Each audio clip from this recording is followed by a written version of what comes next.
Ofcom is proposing new rules to protect participants in TV and radio shows. Dominic Lipinski, PA, media watchdog Ofcom has announced it is proposing new rules to protect participants in TV and radio shows, and to ensure they are properly cared for by broadcasters. The regulator said it will add 2 rules to the existing broadcasting code, which will protect the welfare of participants in reality shows, documentaries, news and current affairs, phone-ins, quiz shows, talent contests and other forms of factual and entertainment programs, but not drama, sitcoms or soaps.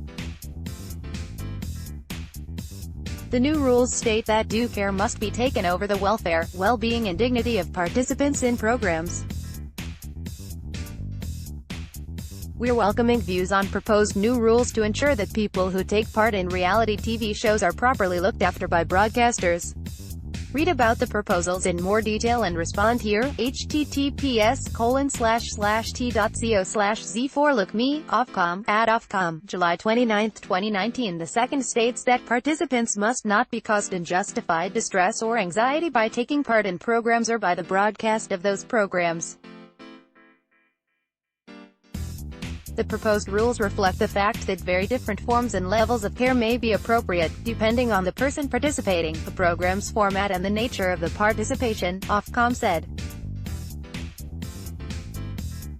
The watchdog added that it wishes to ensure that the proposed new rules do not make programs less likely to feature people with vulnerabilities, as there is a public interest in their representation.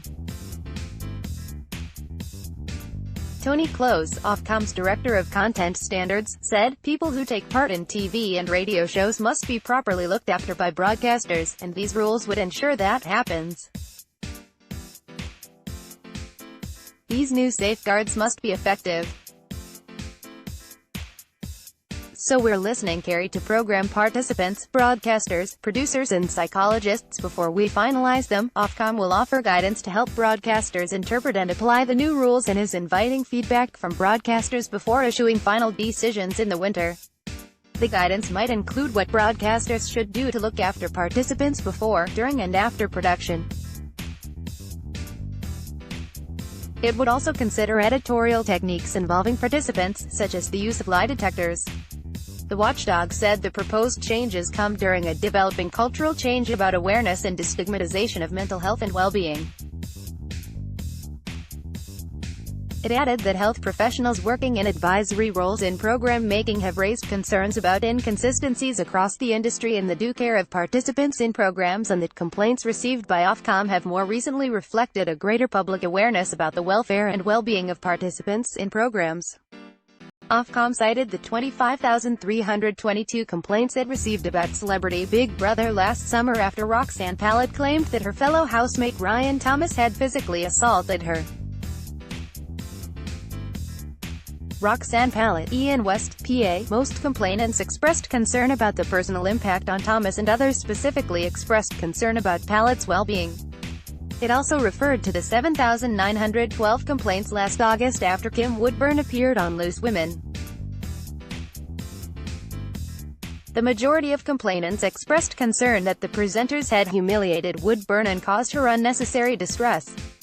It also cited the 2,644 complaints received in July 2018 about Love Island participant Donnie Dyer being shown a video of then-boyfriend Jack Fincham reacting to his former partner entering Casa Amor. Many complainants expressed concern for Dyer's mental well-being. Jack Fincham and Donnie Dyer, Ian West, PA. The watchdog said any significant viewer and listener concerns in this area create a risk of undermining audience trust in broadcasting.